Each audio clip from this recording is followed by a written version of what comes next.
أعوذ بالله من الشيطان الرجيم بسم الله الرحمن الرحيم رب اشرح لي صدري ويسر لي أمري واحلل عقدة من لساني يفقهوا قولي رب زدني علما اللهم إنا نسألك علما نافعا ورزقا طيبا وعملا متقبلا اللهم صل على محمد وعلى آل محمد كما صليت على إبراهيم وعلى آل إبراهيم إنك حميد مجيد اللهم بارك على محمد وعلى آل محمد كما باركت على إبراهيم وعلى آل إبراهيم إنك حميد مجيد۔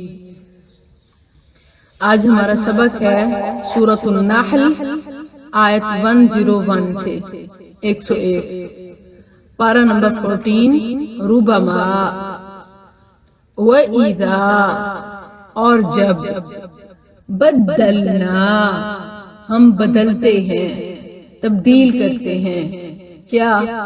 آیتن، کوئی آیت، کوئی حکم، مکانا، مکان، جگہ، آیتن، کسی دوسری آیت کے، دوسرے حکم کے، واللہ، اور اللہ، اعلم، خوب جانتا ہے، بما، اس کو جو، ینزل، وہ نازل کرتا ہے، قالوا، وہ کہتے ہیں، انما، اس کے سوا نہیں، انتا، تو، مفتر، گھڑ لیتا ہے، نبی صلی اللہ علیہ وسلم کی طرف اشارہ۔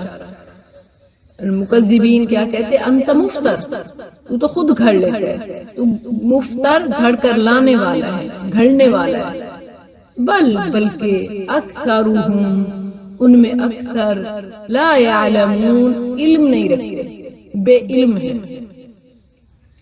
وَإِذَا بَدَّلْنَا آیَةً مَكَانَ آیَةٍ، یعنی پہلی آیت کا حکم منسوخ کر کے جب اللہ نیا حکم نازل فرماتا تو کفار کیا اعتراض کرتے کہ انما انت مفتر، پہلے کچھ حکم بتایا تھا، پھر اس کو لگا یہ ٹھیک نہیں ہے، پھر اب اور حکم لے کے آیا ہے، اس کا مطلب ہے خود گھڑتا ہے، پھر خود غلط لگتا ہے، پھر خود تبدیل کرتا ہے۔ اس بات کو انہوں نے بطور الزام لگایا، پیش کیا۔ اللہ عز و جل نے جواب دیا کہ اللہ خوب جانتا ہے وہ جو نازل کرتا ہے، یعنی اس حکم کو بھی جس کو منسوخ ہونا ہے اور اس حکم کو بھی جس کو ناسخ ہونا ہے۔ ناسخ منسوخ کہتے کسے ہیں پہلے تو یہ بتائیں، آپ پڑھ چکی ہیں۔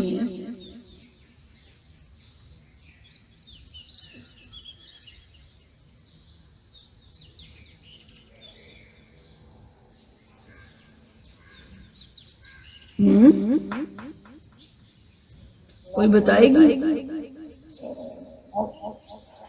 ناقص میں تو یہ ہوتا ہے کہ جو اس میں نقص اور منسوخ توٹی منسوخ کی جاتی ہے۔ ناسخ ہے خا کے ساتھ، ناقص نہیں ہے، نقص نہیں، نسخ، نون سین خا، نسخ، نسخ کہتے ہیں، منسوخ شدہ آیات، نسخ مٹانا، ناسخ وہ آیات جو پچھلے کسی حکم کو مٹا دیں، ناسخ مٹانے والی، فاعل، ٹھیک ہے، منسوخ مفعول کے وزن پہ، یعنی وہ آیات جو مٹا دی جائیں، ختم کر دی جائیں، جن کا حکم کینسل ہو جائے، ٹھیک ہے، وہ منسوخ۔ اور ایسا ہوتا ہے سابقہ شریعتوں میں بھی اور اس شریعت میں خاص طور پر کہ یہ شریعت پچھلی شریعتوں کی کیا ہے؟ ناسخ، اور اس شریعت کے بعد سابقہ شریعتیں کیا ہوئی؟ منسوخ۔ اب کوئی کہے کہ میں اللہ پر ایمان رکھتا ہوں، عیسیٰ علیہ السلام پر ایمان رکھتا ہوں اور تورات پر ایمان رکھتا ہوں، کیا اس کا ایمان ٹھیک ہوگا؟ نہیں، کیونکہ وہ منسوخ ہے۔ اور ناسخ کیا ہے؟ نبی صلی اللہ علیہ وسلم پر نازل ہونے والی آیات، ٹھیک ہے۔ اچھا یہ کیوں کہتے تھے وَإِذَا بَدَّلْنَا آیَةً مَكَانَ آیَةٍ؟ واللہ اعلم بما ينزل قالوا انما انت مفتر. یہ کیوں کہتے تھے؟ بیسیکلی سمجھنے کی ضرورت ہے. اس لیے نہیں کہ انہیں لفظی طور پر یا اس حکم میں کوئی مشکل لگتی، بلکہ کیونکہ اللہ عز و جل اس وقت ہی کسی آیات کو، کچھ آیات کو، کسی آیت کو منسوخ کرتا ہے جب نیا حکم اس سے بھی بہتر ہو، زیادہ سہولت ہو. جیسے گزشتہ شریعتوں میں روزہ تھا تو 24 گھنٹے کا، اور ایون پیشاب لگنے کی صورت میں احکام جو ہے وہ واش کے بجائے کاٹ کر کپڑے کے پھینکنے کے تھے، اور اسی طرح مختلف قسم کے. رمضان میں پورا مہینہ بھی اس سے تعلق رکھنا ہی جائز نہیں تھا، جبکہ اسلام میں وہ ساری چیزوں کو جو سابقہ شریعتوں میں ممنوع تھی حلال کر دی گئی. اب اس میں تو اعتراض بنتا ہی نہیں ہے نا. اعتراض تو تب کیا جائے جب آسانی سے مشکل آئے. جب مشکل سے آسانی آئے تو پھر تو اعتراض بنتا ہی نہیں ہے. یہ کیوں اعتراض کرتے تھے؟ یہ اس لیے اعتراض کرتے تھے کیونکہ ایک تو ان کے باطل نظریات پر چوٹ لگتی تھی، اور دوسرا اس لیے کہ سابقہ شریعتوں میں آیات کون کون سی آتی تھیں اور اس شریعت میں نہیں آئی. اصل میں آیت کونی بھی ہوتی ہے جسے معجزہ کہتے ہیں، اور آیت شرعی بھی ہوتی ہے جسے قرآنی آیت یا اللہ کا حکم کہتے ہیں. جب بھی شرعی آیت کہہ رہی ہوں تو مراد کیا ہوتا ہے؟ قرآن کی آیت، اللہ کا حکم. ٹھیک ہے، الفاظ میں اللہ کا حکم، قرآنی آیت یہ ہے شرعی آیت. اور کونی آیت کسے کہتے ہیں؟ کائنات میں موجود نشانی یعنی معجزہ. اللہ عز و جل نے سابقہ شریعتوں میں کونی آیات بھی رکھیں، جیسے صالح علیہ السلام کی اونٹنی، اور اسی طرح مختلف انبیاء کے معجزات، عیسیٰ علیہ السلام کے، موسیٰ علیہ السلام کے. آپ پڑھ چکی ہیں نا تفصیلاً. لیکن اس شریعت میں ایسا نہیں تھا، اللہ نے بدل دیا. کس چیز سے بدلا یہ بتائیے ذرا؟ قرآن سے. اللہ عز و جل نے پچھلے اقوام میں نازل ہونے والے معجزات کو بھی اور آیات کو بھی آل ان ون کیا کر دیا؟ قرآن. وہ کوئی معجزہ مانگتے تو انہیں کہا جاتا کہ کیا تم پر قرآن نازل نہیں کیا گیا؟ یہی سب سے بڑا معجزہ ہے. تم اس جیسی ایک صورت تو بنا کے دکھاؤ، کچھ آیات تو بنا کے دکھاؤ. ٹھیک ہے، تو یہ قرآن یہ معجزات کا بھی بدل ہے، اور اسی طرح آیات جو سابقہ آیات تھیں ان کا بھی بدل ہے. جب اس طرح نسخ ہوتا، ناسخ آیات اترتی، معجزات کی جگہ آیات اترنے لگی، تو وہ کیا کہتے ہیں؟ انما انت مفتر. یہ تو آپ خود ہی گھڑ لیتے ہیں، ہمیں تو معجزات چاہیے. اللہ نے فرمایا بل اکثرهم لا يعلمون، بلکہ ان کے اکثر بے علم ہیں، انہیں فائدہ نظر ہی نہیں آتا. جب پہلی اقوام میں آیات کی جگہ معجزات اترتے تھے، آیات میں معجزات بھی شامل تھے، تو وہ نہیں مانتے تھے تو وہ ہلاک ہو جاتے تھے. لیکن اللہ عز و جل نے اس پر رحم کیا. کیسے؟ کہ معجزات کی جگہ آیات کو ہی کافی رکھا، اور اب قیامت تک کے لیے مہلت بھی دے دی.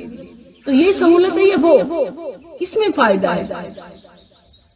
اور پھر معجزات تو بدلتے رہتے ہیں، اور پھر جب اللہ آیات کو بدلتا ہے، اگر آیات شرعی مراد لی جائیں، آیات بدلتا ہے تو ہمیشہ مشکل کی جگہ آسانی ہی آتی ہے، تنگی کے بجائے سہولت ہی ہوتی ہے. تو اس میں پھر الزام کی کیا بات ہے؟ اور پھر یہ تو نبی صلی اللہ علیہ وسلم کے بس میں بھی نہیں ہے. آگے اس کی تفصیل بھی بتائی، اور یہ بھی بتایا کہ واللہ اعلم، اللہ خوب جانتا ہے کہ جو حکم جس وقت جن لوگوں کے لیے بہتر ہے اس وقت وہ حکم اتارا. جیسے وہ لوگ گئے، جیسے وہ چیز، وہ کام، وہ حکم نہ قابل عمل ہوا، اللہ نے کینسل کر دیا. تو ایمان والوں کے لیے تو اس میں بصیرت ہے، ایمان والوں کے لیے تو اس میں ایمان میں اضافہ ہے کہ دیکھو سبحان اللہ، اللہ نے پہلے یہ رکھا اور اب کتنی سہولت دے دی. جبکہ اس کی جگہ بے علم اعتراض ہی کرتے ہیں، انہیں دلیل بھی سمجھ نہیں آتی. آج بھی ایسے ہوتا ہے. یہاں آپ چونکہ تفسیر کلاس کے اسٹوڈنٹ ہیں تو صرف اتنا ہی نہیں، آپ کے ذمہ کچھ اور ٹاسک بھی ہے، اور وہ آلریڈی میں آپ کو تحریراً واٹس ایپ میں شیئر کر چکی ہوں. آپ نے دیکھا ہے؟ جی آپ اس کو سامنے رکھیے. سوال یہ ہے کہ کچھ مثالیں بھی تو ہمارے سامنے ہونی چاہیے نا. اب جب ناسخ منسوخ کی بات ہوتی ہے، نسخ کی بات ہوتی ہے، تو کون سی آیات ہیں جو ناسخ ہیں، کون سی آیات ہیں جو منسوخ ہیں، اس کی مثالیں آپ کے ذہن میں آپ کو یاد ہونی چاہیے. تو اس کے لیے میں نے آپ کو ریفر کیا شاہ ولی اللہ کی کتاب الفوز الکبیر، کہ جس میں 5 آیات ہیں جو انہوں نے جمع کی ہیں کہ ان میں سے کوئی یہ ناسخ ہیں اور منسوخ ان کی وہ ہیں. اسی طرح امام سیوطی کی کتاب ہے، انہوں نے اس میں 20 آیات کو شامل کیا. امام سیوطی کی کتاب کا نام ہے الاتقان، اس میں بھی تفصیل موجود ہے. میں آپ کے سامنے ایک مثال اس میں سے پہلی مثال پیش کر رہی ہوں. آپ نے کم از کم 3 مثالیں ایز اسائنمنٹ کرنی ہیں. میں انشاءاللہ یہ ایز اے ٹیسٹ آپ کو بتا رہی ہوں کہ صورت کمپلیٹ ہونے پر، اور یا کبھی بھی سوال ہو سکتا ہے. پہلی آیت سورہ بقرہ کی آیت 180 کون سی ہے؟ کتب علیکم اذا حضر احدکم الموت ان ترک خیرا الوصیہ للوالدین والاقربین بالمعروف. کیا پڑھا تھا اس آیت میں؟ کہ مرتے وقت کی جس کے پاس مال ہو وہ مرتے وقت والدین کے لیے، اقربا کے لیے وصیت کر سکتا ہے. وہ منسوخ ہوئی کس سے؟ سورہ نساء کی آیت وراثت 11 سے، یوصیکم اللہ فی اولادکم للذکر مثل حظ الانثیین، کہ اللہ نے وارثوں کے لیے حصے مقرر کر کے وصیت کو ختم کر دیا. جیسا کہ حدیث بھی ہے لا وصیت لوارث، اور اسی پر امت کا اجماع ہے کہ وصیت ان لوگوں کے حق میں نہیں ہو سکے گی جو آلریڈی وارث ہیں، جو حصے دار ہیں. ٹھیک ہے، تو آپ نے اس کے علاوہ کم از کم 3 مثالیں اور کرنی ہیں. آپ کو ساری ڈیٹیل دے دی گئی ہے، آپ نے بس نمبرز اوپن کرنے ہیں اور انڈرسٹینڈ کرنا ہے تاکہ آپ اس بات کو سمجھا سکیں، سمجھ سکیں دونوں چیزیں. ٹھیک ہے، اور اس آیت میں بھی یاد رکھیے کہ آیتم مکان آیت سے مراد کون سی آیت ہے؟ آیت کونی بھی، آیت شرعی بھی. شرعی آیات یعنی اللہ تعالیٰ ایک حکم کی جگہ دوسرا حکم، اور کونی آیات یعنی پہلی امتوں میں جو معجزات تھے اس کی جگہ اللہ تعالیٰ نے قرآن کریم کو نازل کر دیا. تو وہ اعتراض کرتے کہ انما انت مفتر، آپ نے تو خود سے گھڑ لیا. اور یہ اپنے اتنے بے علم تھے، اتنے بے علم کہ اپنی بات سے مکر جاتے. اب دیکھیے یہاں کیا کہہ رہے ہیں؟ انت مفتر، کہ آپ نے گھڑ لیا. ذرا آگے دیکھیے ان کا دعویٰ پھر بدل جائے گا. کیا کہیں گے؟ کہ آپ کو کوئی سکھاتا ہے. پہلے کہتے ہیں خود آپ یہ تراشتے ہو، گھڑتے ہو، پھر کہیں گے کہ آپ کا سکھانے والا کوئی اور ہے. تو یہ تو اپنی بات میں جھوٹے ہو گئے، اتنی بے علمی، جہالت. اور اللہ عز و جل نے دیکھیے کہ لفظ کیسے یوز کیا، یعنی اتنی بڑی گستاخی اور بے ادبی پر بھی لا یعلمون، مجنون نہیں کہا، بے وقوف نہیں کہا، بلکہ کیا کہا؟ لا یعلمون. تو ہمارے لیے سبق ہے کہ حق بات کا بھی انداز بیان کرنے کا بہترین ہونا چاہیے. اور یہ مثالیں قرآن کریم میں آپ کو بار بار ملیں گی کہ کس طرح حقیقت کو بھی اچھے طریقے سے بیان کیا گیا. لیکن ہم جہاں پر ایک دعوت میں ہمارا یہ خامی ہے، ہماری یہ کمی ہے کہ ہم حق بات کو کڑوے طریقے سے کرتے ہیں. اللہ ہمیں یہ فہم دے کہ اس طریقے سے بات کریں کہ جو قرآن کا طریقہ ہے، اسلوب قرآن ہے، کیونکہ ہم بہرحال اہل القرآن بننے کی کوشش میں ہیں اور ہم پر یہ چیز سب سے پہلے آتی ہے. قل، آگے مزید تفصیلاً جواب دیا جا رہا ہے. پہلی بات تو یہ کہ وہ بے علم ہے، انہیں پتہ ہی نہیں ہے کہ اس میں کتنی بڑی حکمت ہے، کتنا فائدہ ہے. پھر فرمایا حقیقت کیا ہے؟ قل، آپ کہہ دیں نزلہ، اسے اتارا کس نے؟ روح القدس، یہ جبریل علیہ السلام کا لقب. روح القدس نے، روح القدس یہ جبریل علیہ السلام کا لقب، اور اس میں ان کی عظمت اور تکریم ہے. کیسے؟ خود اتارا نہیں، من ربک، آپ کے رب کی طرف سے، بالحق، حق کے ساتھ، یعنی سچ میں، حقیقت میں یہ رب کا کلام ہے اور سچا کلام ہے کہ اس میں کوئی جھوٹ نہیں ہے، اور یہ بالکل حقیقی بات ہے. اس کا فائدہ کیا ہے؟ کبھی ناسخ کبھی منسوخ. فائدہ کیا ہے؟ لیثبتا، تاکہ ثابت قدم کرے، الذین، ان لوگوں کو، آمنوا، جو ایمان لائے.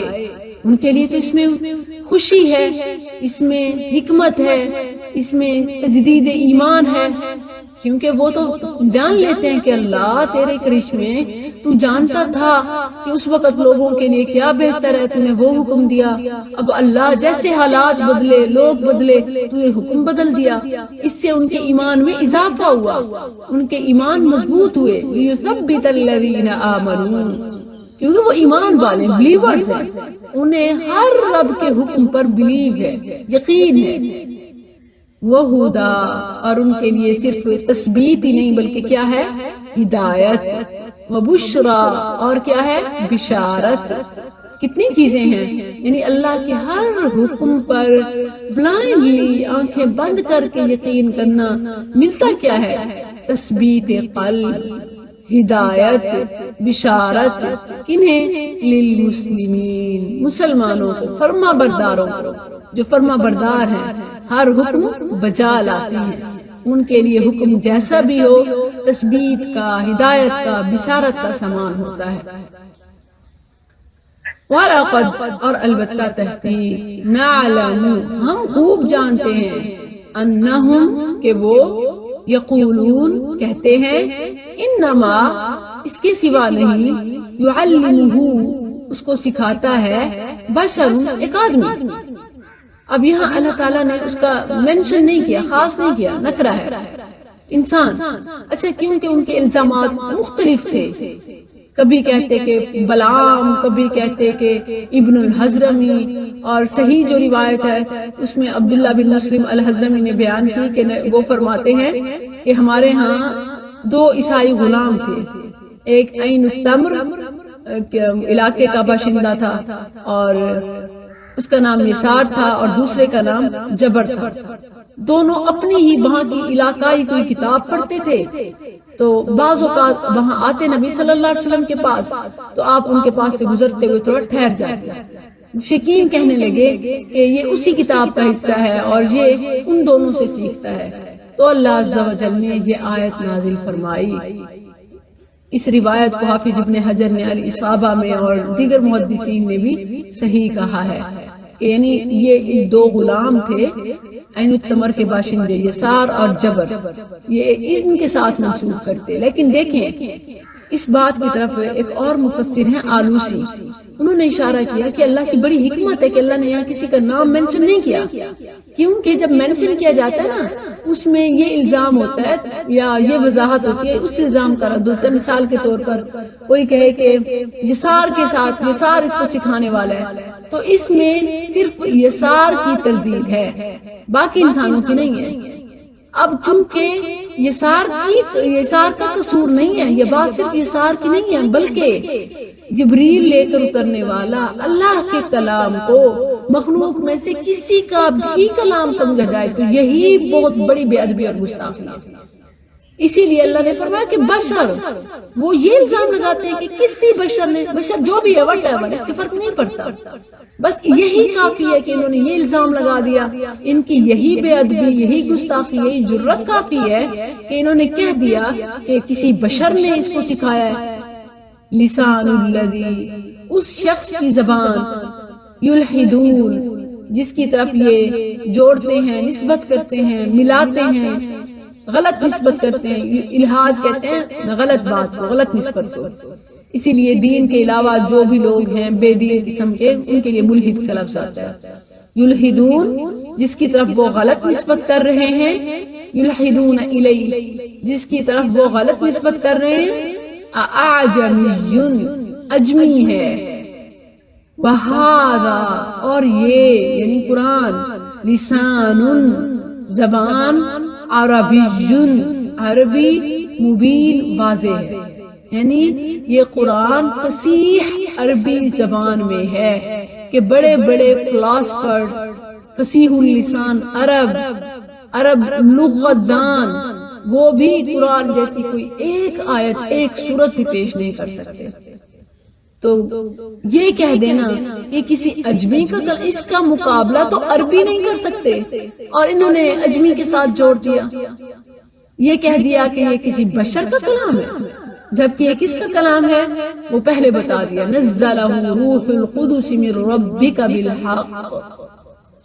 صرف اس بنا پر کہ آیات نسخ ہوتی ہیں، ناسخ منسوخ ہیں، تو کہا کہ انما انت مفتر، ذرا بھی نہ سوچا، بل اکثرهم لا يعلمون۔ اور قرآن کریم میں یہ اللہ کا یہ فرمان کہ ھذا لسان عربی مبین، یہ قرآن کا بہت بڑا اعجاز ہے۔ آپ دیکھیں کہ انگلش کو اس وقت انٹرنیشنل لینگویج کہا جاتا ہے، پھر بھی بہت سارے لوگوں کے لیے ابھی بھی دنیا میں یہ مشکل ترین زبان ہے، حالانکہ اس پر بہت کام ہوا، حالانکہ اس کے بہت زیادہ بولنے والے ہیں، اور یہ سب کی ضرورت بھی بن چکی ہے، معیشت، معاش، سیاست، ایوری تھنگ اس کے ساتھ جڑی ہے، لیکن اس کے باوجود بھی عربی زبان کو دیکھیں کہ عربی بولنے والے بھی کم ہوں گے انگلش کے مقابلے میں، لیکن دنیا بھر کے لوگوں کے لیے اس کا ٹرانسلیشن، اس کا ترجمہ کرنا آسان ہے، اور مسلمانوں کی تعداد، قرآن پڑھنے والوں کی تعداد باقی سب سے زیادہ ہے، کسی بھی مذہب کے اتنے فالوور نہیں ہیں، قرآن کے ریڈر بھی سب سے زیادہ ہے، کا پیغام دنیا بھر کے لوگوں کو سمجھ آ جائے، جس کا ترجمہ کرنا بھی آسان ہو، بات سمجھنا بھی آسان ہو، جس کا سیکھنا بھی آسان ہو۔ وَهَذَا لِسَانٌ عَرَبِيٌّ مُبِينٌ، اس سے آپ عربی زبان کی اہمیت بھی جان سکتے ہیں، اور خصوصیت بھی، اہمیت بھی اور خصوصیت بھی۔ بے شک وہ لوگ لا یؤمنون جو نہیں ایمان لاتے بآیات اللہ، اللہ کی آیات کے ساتھ، لا یہدیہم نہیں ہدایت دیتا انہیں، اللہ وَلَهُمْ عَذَابٌ علیم، اور ان کے لیے تو یہ دنیا میں بھی اور آخرت میں بھی، دنیا میں بھی وہ کیا تیر مار دیں گے، کچھ بھی نہیں حاصل کر، سب کچھ حاصل کر کے بھی خالی ہاتھ ہی رہیں گے، اور آخرت وہاں بھی ان کا کچھ حصہ نہیں، مَا لَهُمْ فِي الْآخِرَةِ مِنْ خَلَاقٍ، انما اس کے سوا نہیں، یفتری باندھتے ہیں، الکذبہ جھوٹ، نبی صلی اللہ علیہ وسلم کے بارے میں کہہ رہے ہیں انت مفتر، جھوٹ تو وہی لوگ مانتے ہیں الذین لا یؤمنون بآیات اللہ، جو اللہ کی آیات پر ایمان نہیں رکھتے، وَأُولَئِكَ هُمُ الْكَاذِبُونَ، اور وہی لوگ اصل جھوٹے۔ کیوں؟ کیسے؟ جو سچ کو نہیں مانتا اس سے بڑا جھوٹ اور کیا ہو، اور ویسے بھی ان کی بات میں بھی جھوٹ، ان کے قول میں بھی، ان کے فعل میں بھی، اور ان کے عقائد میں بھی، ایک طرف خود کہہ رہے ہیں کہ انما انت مفتر، دوسری طرف کہہ رہے ہیں کہ یعلمہ بشر۔ خود دیکھیں، بعد ایمان لانے کے بعد، اب ایک تو وہ ہے نا کہ جو ایمان نہیں لایا، اب تک تو ان کا عذاب بتایا، اب وہ جو کافروں کی اس سازش کا حصہ بن جاتے ہیں، اس جال میں پھنس جاتے ہیں۔ کون سا جال؟ کہ وہ کبھی کہتے تھے کہ ہم ٹھیک ہے ایمان لاتے ہیں، اور پھر کبھی کہتے کہ نہیں جی ہم سوچ ہی رہے تھے لیکن ہمیں سمجھ آ گئی۔ اس سے وہ نیو بگنرز، نیو کمرز ان اسلام، جو نئے مسلمان ہونے والے تھے، ان کے دلوں میں شکوک و شبہات پیدا کرتے ہیں، تو انہیں بتایا گیا کہ دیکھو لا اکراہ فی الدین، دین میں کوئی جبر نہیں ہے، تم سوچو سمجھو اور پھر قبول کرو، لیکن جب قبول کر لیا پھر سازشین کی سازشوں سے، مخالفین کی مخالفت سے، پروپیگنڈے سے شکار ہونا یہ بہت بڑی تباہی ہے۔ من کفر باللہ من بعد ایمانہ، جو شخص اللہ کے ساتھ کفر کرے ایمان کے بعد، ہاں الا من اکرہ، سوائے اس کے جسے مجبور کیا جائے، وقلبہ، جبکہ اس کا دل مطمئن ہو، جمع ہوا ہو، بالایمان، ایمان پر، تو اس کے لیے آگے بات نہیں ہے، اور ساتھ ساتھ دل بھی مطمئن ہو، ولیکن، اور لیکن، من شرح بالکفر، جو کفر کے لیے سینہ کھول دے، ایک تو وہ شخص ہے کہ جو مجبوری میں کفریہ کلمہ کہہ رہا ہے، دوسرا وہ ہے کہ جو کفر کو پسند کر چکے دل سے، پروپوگنڈوں کا اوپنلی شکار ہو چکا ہے. ولیکن من شرح بالکفر صدرا، جو کفر کے لیے سینہ کھول دے، من شرح جو کھول دے، بالکفر کفر کے لیے، صدرن سینہ، فعلیہم تو ان پر غضب من اللہ، اللہ کا غضب ہے، بڑا غضب. غضب یہ تنوین تعظیم کا ہے، بڑا غضب ہے اور ان کے لیے بہت بڑا عذاب ہے. اللہ اکبر. طبری کے حوالے سے ہے عبداللہ بن عباس رضی اللہ عنہما کا قول کہ وہ اسی آیت کی تفسیر کس طرح کرتے ہیں. آپ کو پتہ ہے نا عبداللہ بن عباس مفسر قرآن ہے، تو انہوں نے بیان کیا کہ من کفر من بعد ایمانی فعلیہ غضب من اللہ وله عذاب عظیم، فاما من اکرہ فتکلم به لسانه وخالفه قلبه بالایمان لینجو بذلك من عدوه فلا حرج علیہ لأن اللہ تأخذ العباد بما عقدت علیہ قلوبهم. عبداللہ بن عباس رضی اللہ عنہ اس آیت کی تفسیر کرتے ہیں کہ جو شخص ایمان لانے کے بعد کفر کرے اس پر اللہ کا بھاری غضب ہے اور اس کے لیے عذاب عظیم ہے. لیکن جسے مجبور کر دیا جائے اور وہ زبان سے کوئی بات کہہ دے مجبوری میں، جبکہ اس کا دل ایمان کی وجہ سے اس زبان سے کہی ہوئی بات سے بھی خلاف ہو، نہ مان رہا ہو، بس وہ صرف اس لیے کہہ رہا ہے تاکہ اس کے ساتھ دشمن سے جان بچا لے، تو اس پر کوئی گناہ نہیں، کیونکہ اللہ سبحانہ و تعالی بندوں کو صرف اس چیز پر پکڑتا ہے جو ان کے دلوں کا پکا عقیدہ ہو. بما عقدتم الایمان، اللہ دلوں کے پختہ عقیدے پر پکڑتا ہے. زبان سے کوئی مجبوری میں کلمہ کہہ دیا جائے تو اس پر مواخذہ نہیں ہے. اس پر عبداللہ بن مسعود رضی اللہ عنہ بھی فرماتے ہیں کہ سب سے پہلے جن لوگوں نے اپنے اسلام کا اظہار کیا وہ 7 آدمی تھے.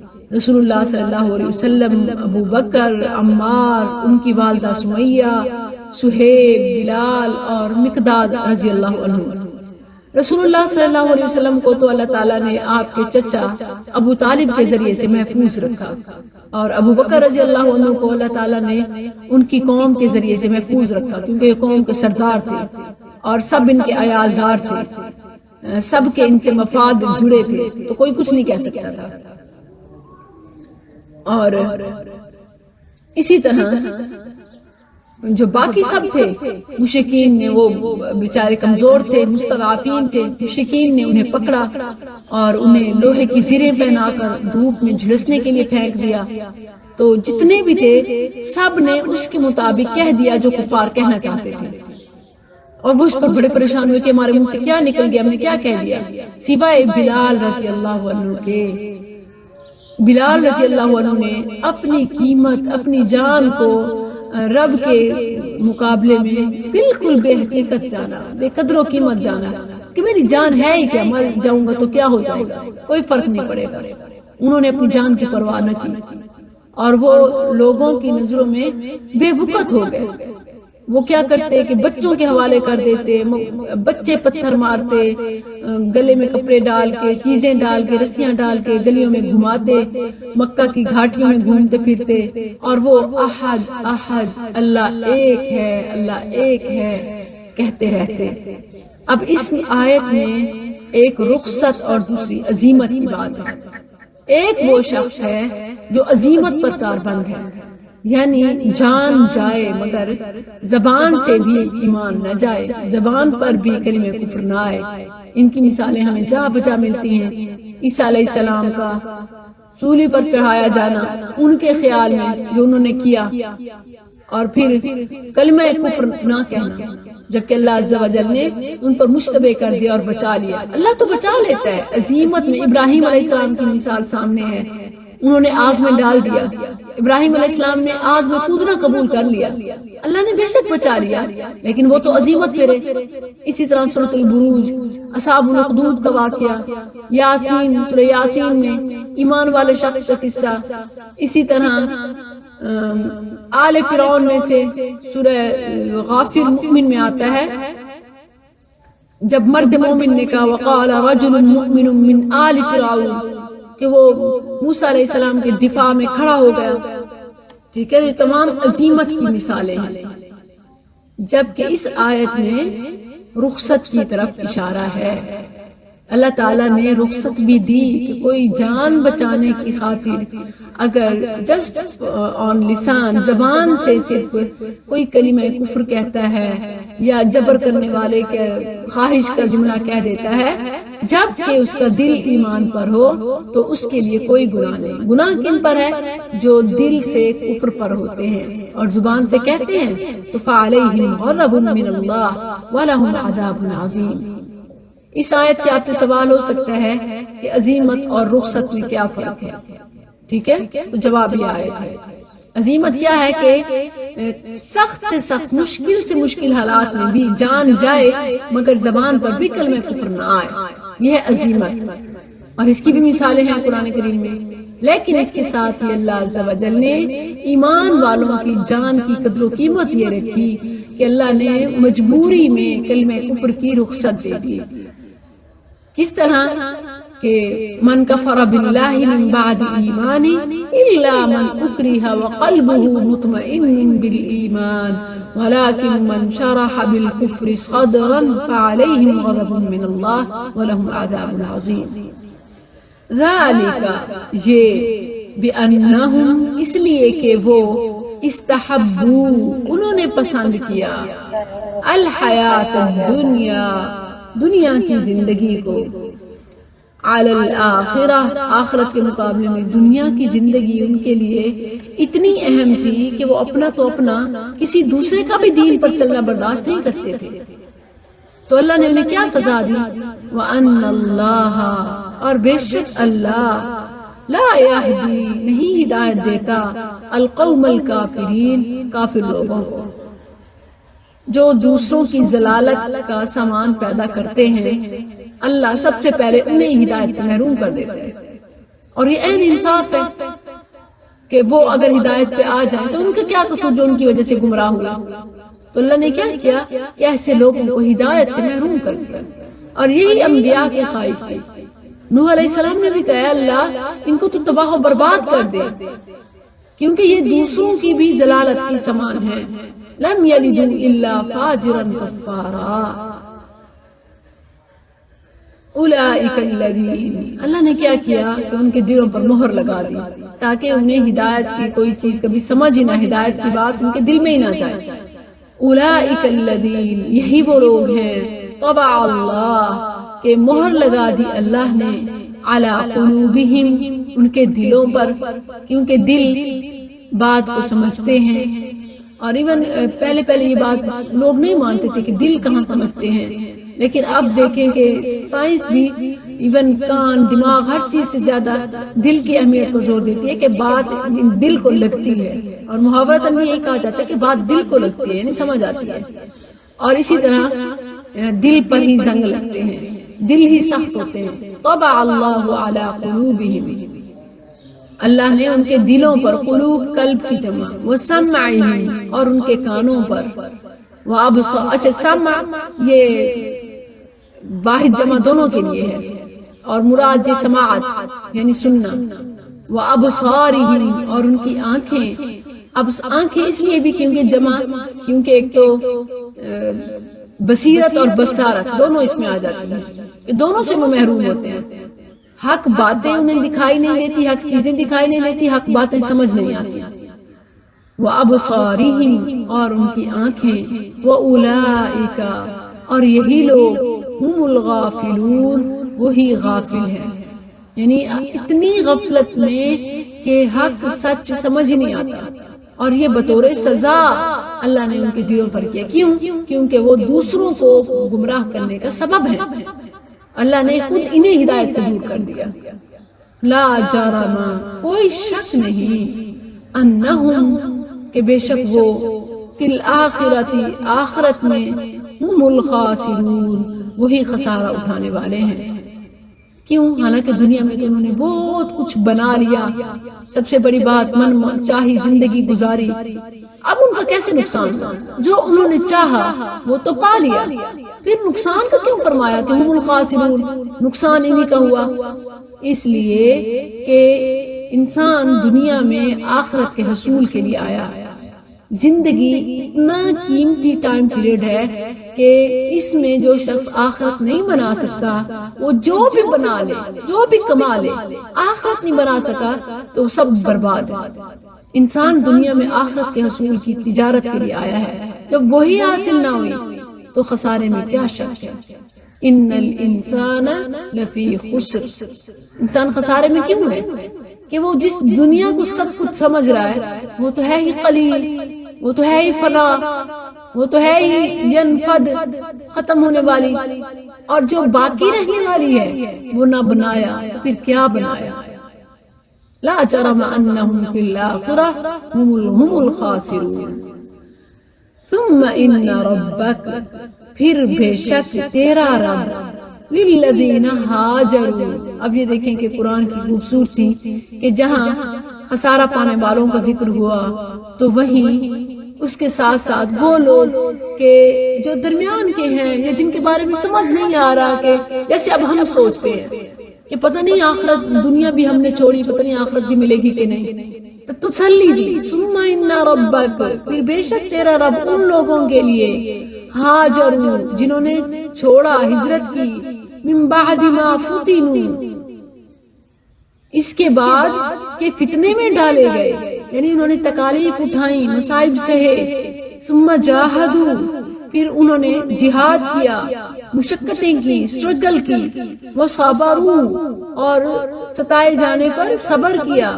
ان ربک من بعدها، بے شک تیرا رب اس کے بعد، لغفور الرحیم، بے حد بخشنے والا، نہایت مہربان ہے. مکہ کے بعض مسلمان کافروں کے مظالم سے تنگ آ کر بظاہر کچھ لچک کھا گئے، جیسے پچھلی آیت میں ہے، بعض ناجائز الفاظ منہ سے کہنے پر مجبور ہو گئے، اور اسی طرح ہجرت بھی نہ کر سکے. ان کی کچھ مجبوریاں تھیں، چھوٹے بچے یا نہ جانے کا سامان یا پیچھے جو کچھ تھا اس کو چھوڑ نہیں سکتے تھے، کچھ ایسے حالات یا والدین یا رشتہ دار یا کچھ ایسی چیزیں، بعض مجبوریاں، یا ایون بعض کافروں کے پاس ان کا مال یا کوئی سامان گیا ہوا تھا، اس کی ریکوری، واپس لینا، اس کے لباس ان کی مجبوریاں تھیں، رکاوٹیں تھیں، اور پھر منہ سے کچھ ایسے الفاظ کہہ بیٹھے. لیکن بعد میں انہوں نے اسے کور کرنے کی، موقع ملتے ہی اس کا ازالہ کرنے کی کوشش کی. ثم ان ربک للذین ہاجروا من بعد ما فتنوا، آزمائے جانے کے بعد، تکالیف کے بعد جیسے ہی موقع ملا ازالہ کیا، ہجرت کی، جہاد کیا، اور ہر حال میں جو کچھ بھی انہوں نے سہا، اٹھایا، اس پر صبر کیا. تو فرمایا کہ ان کی زبانوں پر کچھ آ گیا یا یہ فوری طور پر جو قدم نہ اٹھا سکے، ان ربک من بعدها لغفور الرحیم، کہ تیرا رب اس کے بعد ضرور بے حد بخشنے والا، نہایت مہربان ہے. اس میں ہمارے لیے کیا سبق ہے؟ ہمارے لیے یہ سبق ہے کہ ٹائم از نیور اوور. جو دنیا کی چیزوں میں کہا جاتا ہے نا ٹائم از اوور، اللہ کے ہاں موت سے پہلے کبھی بھی ٹائم اینڈ، مہلت ختم نہیں ہوتی. اس میں ہوپ ہے کہ اب تک اگر کچھ نہیں کر سکے، یا اب تک اگر اسلام مخالف چلتے رہے، دین مخالف زندگی گزارتے رہے، یا رسم و رواج میں، خرافات میں، رب کی آیات سے دوری میں، اور اب اگر ازالے کی کوشش کرو، اب جو ہو سکتا ہے کرو، تو ثم ان ربک من بعدها لغفور الرحیم. بہت بڑی موٹیویشن ہے. ہم سب آپ اس کلاس میں اب جو اس وقت شامل ہیں، زندگی کے کس حصے میں ہیں، اور آگے زندگی بچی ہے یا نہیں بچی کوئی پتہ نہیں ہے، لیکن ایک عزم، ایک نیا فیصلہ، ایک ڈیسیژن کہ اب تک جو وقت غفلت میں گزرا، اللہ ہم اس کو بدلنا چاہتے ہیں، اللہ تیری طرف آنا چاہتے ہیں، اللہ تجھے راضی کرنا چاہتے ہیں، تیری خاطر سب کو چھوڑنا چاہتے ہیں. للذین ہاجروا من بعد ما فتنوا، جو کچھ بھی ہوا، جیسے بھی ہوا، دنیا کے پیچھے بھاگے، دنیا بھی نہ ملی اور نہ رب کو راضی کیا، تو اب اگر وہ رب کی طرف آنا چاہیں، ثم جاہدوا وصبروا،